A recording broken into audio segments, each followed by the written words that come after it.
here to the banks of Loch Ness. This was the land of the Picts, the native people of these Highland glens. Columba came to a halt here at Urquhart, where he was inspired to visit a fortress overlooking the loch, on the site of the present castle. It was the home of a Pictish chieftain, Emcheth, who lay close to death.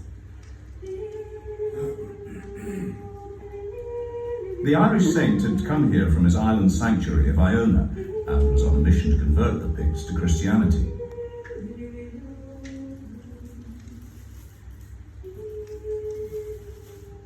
Emcheth, I have been summoned by the angels to tell you that your goodness has been noted by the God of the Christians. Hearing and believing the word of God preached to him by Columba, Emcheth was baptized and entered into the hall of the Lord. Surrounded by his family, in peace, he departed from this world.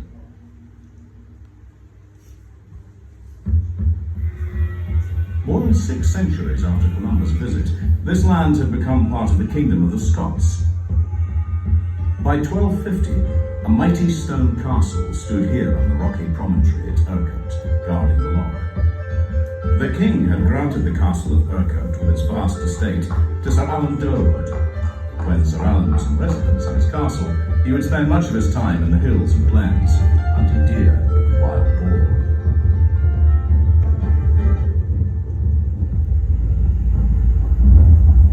Then disaster struck. At the end of the 13th century, Scotland was in crisis. The wolf was not the only hunter. Scotland itself became the prey. Edward, King of England, saw an opportunity to conquer the Scots. He put a puppet king, John Balliol, on the throne and planned to bring Scotland to its knees. In the spring of 1296, Edward invaded. He set his machines of war against Scotland. Mighty trebuchets pounded the walls of many Scottish castles, reducing them to rubble. Scotland lay at his mercy, its armies scattered, and its great castles captured, Urquhart among them. Seizing castles was easy, but holding them against the Scots was to prove more difficult. Within the year, Urquhart was once more in Scottish hands. For so long as 100 of us remain alive, we will never consent to subject ourselves to the domination of the English. It is not for glory, riches, or honor that we fight, but for freedom alone, which no honest man will lose but with his life. After 50 years of brutal war, the Scots were free from English domination.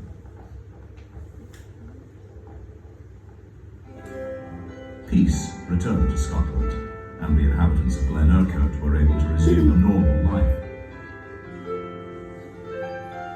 The peace proved short-lived.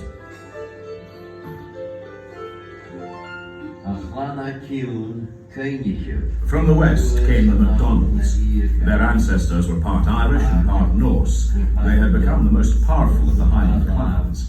Their clan chief was the Lord of the Isles, but his ambitions went far beyond his island power base.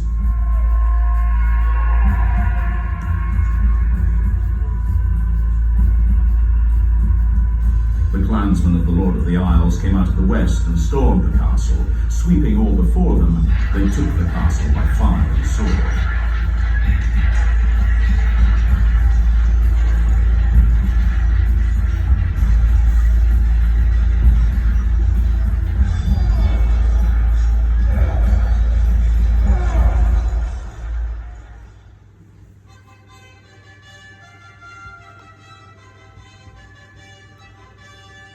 The Lord of the Isles' thirst for power was a constant thorn in the side of the Scottish king, James IV.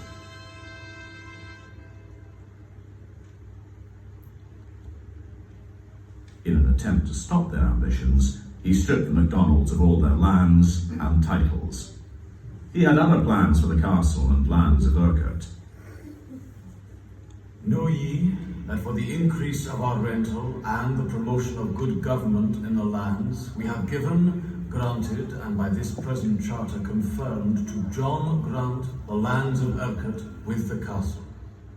With the gift of Urquhart to Sir John Grant, the castle and lands passed forever from the Scottish crown to the chiefs of Clan Grant. But the pen of King James was no match for the swords of the Macdonalds. Like their Viking ancestors, they took to raiding. Each spring the clansmen returned to burn Glen Urquhart. In the Great Raid of 1545, over 1,000 cattle were taken. The castle was seized and stripped of anything of value.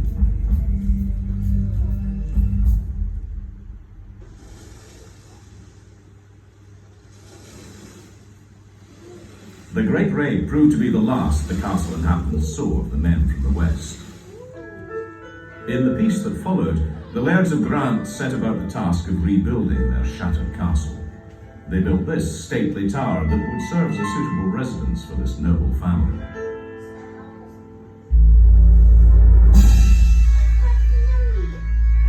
In 1689, the Catholic King James VII fled into exile. The Protestants, William of Orange and his Queen Mary, took the throne. The chiefs of Clan Grant threw in their lot behind the new sovereigns and garrisoned Urquhart in readiness for the coming fight. Before long, a force of Jacobites loyal to the exiled Stuart king appeared. They stopped their march and laid siege to the ancient castle. Without heavy guns, the Jacobites could make no impression on the mighty stronghold and withdrew. The Grant chief officer of Urquhart Castle decided to abandon the castle to its fate. The gatehouse of the castle was packed with kegs of gunpowder, and the fuse was lit.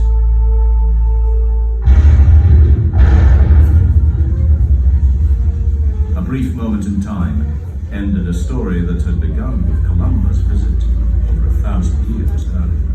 This mighty castle, that was once the stronghold of kings and clan chiefs, was reduced to rubble.